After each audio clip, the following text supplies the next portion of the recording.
G'day, welcome to the show. Salt Covers here. We are back. It is Thursday, the 7th of August. Coming off winning last 2 days, now profitable for August. That's what we love to see. As long as we keep continuing to get ahead of the market, we're going to have a great August. And yeah, make sure you like the video, comment, subscribe. The support on the channel has been really, really good to see. I think we do have a few new subscribers and viewers.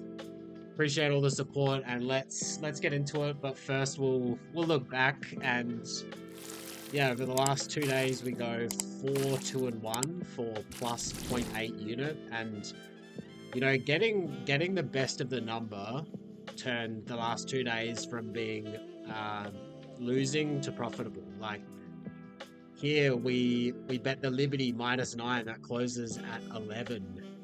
Now we're damn unlucky to get the push on that.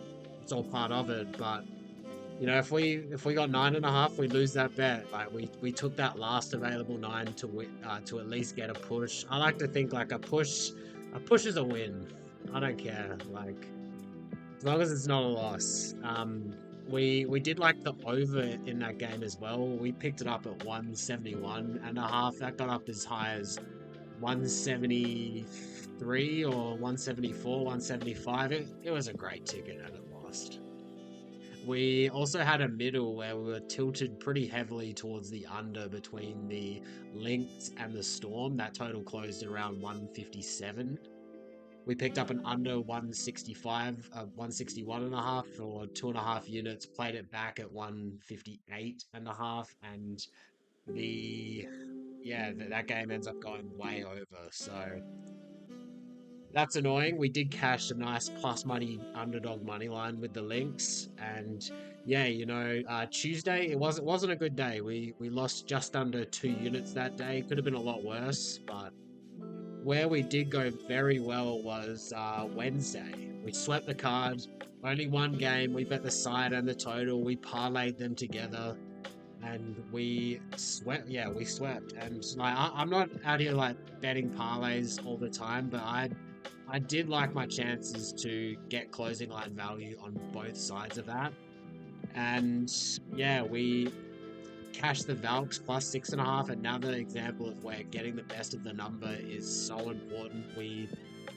They lose by 6, so we win our bet, and we also like the under in that game as well, and we parlayed them together. So let's have a look at today's slate, where we've got 3 games. I've got 3 bets locked in. All 3 of them are better than prices that are currently available. There is one spot that is absolutely still playable in my opinion. Let's go have a look. So first game on the card is the Atlanta Dream. I was about to say Atlanta Hawks, but Atlanta Dream in Chicago playing the Sky.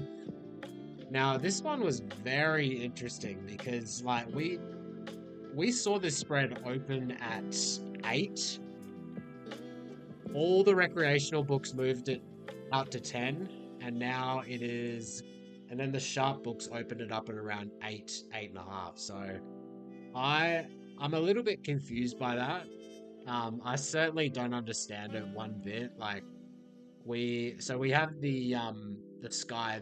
They've got Ariel Atkins back, and like I'm just checking Underdog's Twitter right now, but I know Chicago's coach, like his latest comments was he doesn't know when Angel Reese is coming back. And like I don't know why she hasn't been like officially ruled out. I might just double check ESPN to see if that's confirmed. But she's not playing, and you should be fading this Chicago team every which way without Angel Reese.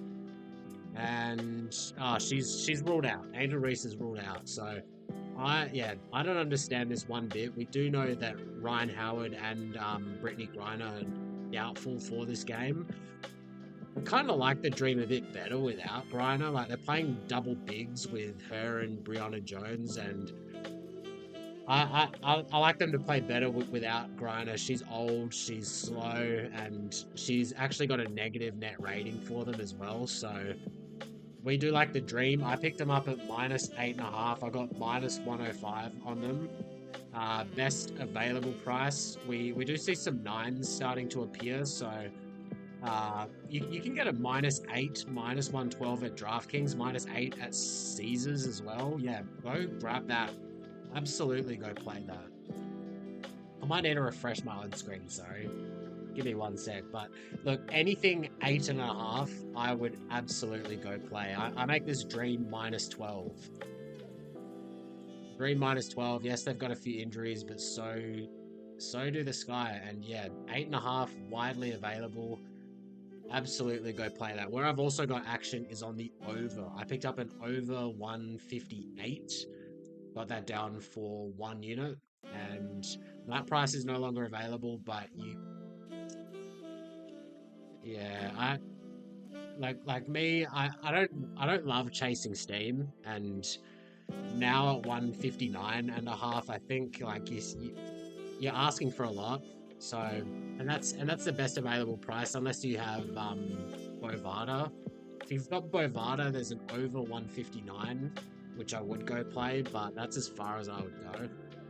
So make sure you go follow me on Twitter, get these bets as I place them. Let's move on to Connecticut in LA playing the Sparks. LA been playing very well. I do project a little bit of value here on the Sun money line. Sparks have been playing like out of their mind. They are coming off a very nice win against the Fever. But then again, they are now 3-10 against the spread at home. Connecticut not much better, 5-8 against the spread on the road. And yeah, like this game is fairly well priced in my opinion. Like we see a spread open at 10.5. It is now 11. I just don't have anything here for you in terms of spread. Looking at the total, we saw it open at 173.5. Now at 175.5, and I think my screen's actually lighting up as well. Starting to creep up even more. Looks like we're seeing some 176.5s available. I personally, I just can't get there. So if anything, I would be looking to come back the other way if the market says so. But for now, I have nothing on this game. Let's keep it moving. Last game on the card, we have got the Fever playing in Phoenix.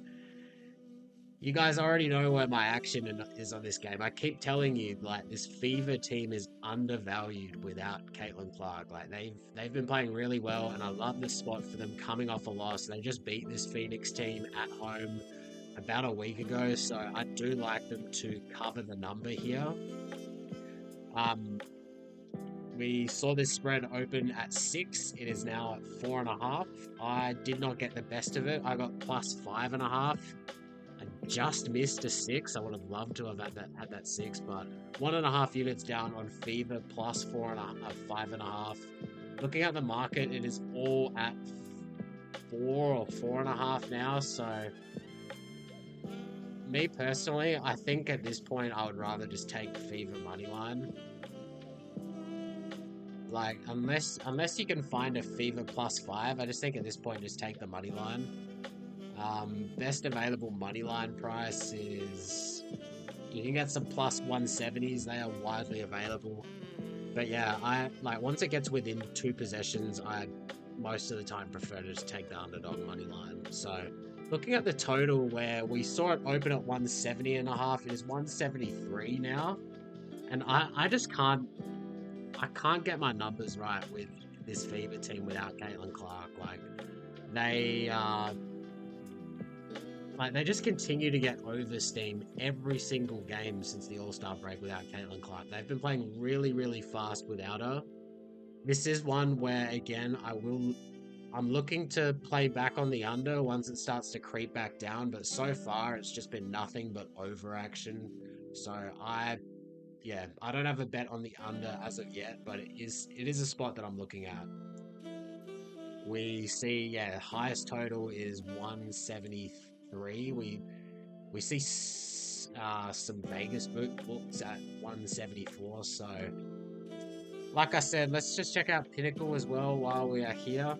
And yeah, Pinnacle is at 172.5, 173. So This is one where I may look to come back in on the under, but I don't have a great feel for these fever totals. Like my numbers tell me to take the under, but they keep going over. They've cashed like 4 out of the last five overs, and yeah, they just continue to get oversteamed in the market. So not something I'm going to be playing into as of yet. Let's have a look at our best bets for this episode, where we have three of them.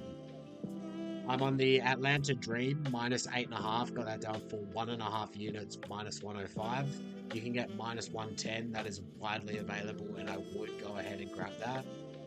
I'm also on the over in that game for a unit. I think the over is priced out now for me, unless you've got unless you have Bovada available to you. You can get that 159 -105 as well. I would go play that, but that's the thing with these WNBA games. You do have to be a little bit more price sensitive, especially with like just because the totals and the spreads, like they're just not as big as the NBA totals, NBA spreads. So, yeah, unless you got that Bovada over 159, I would not play that.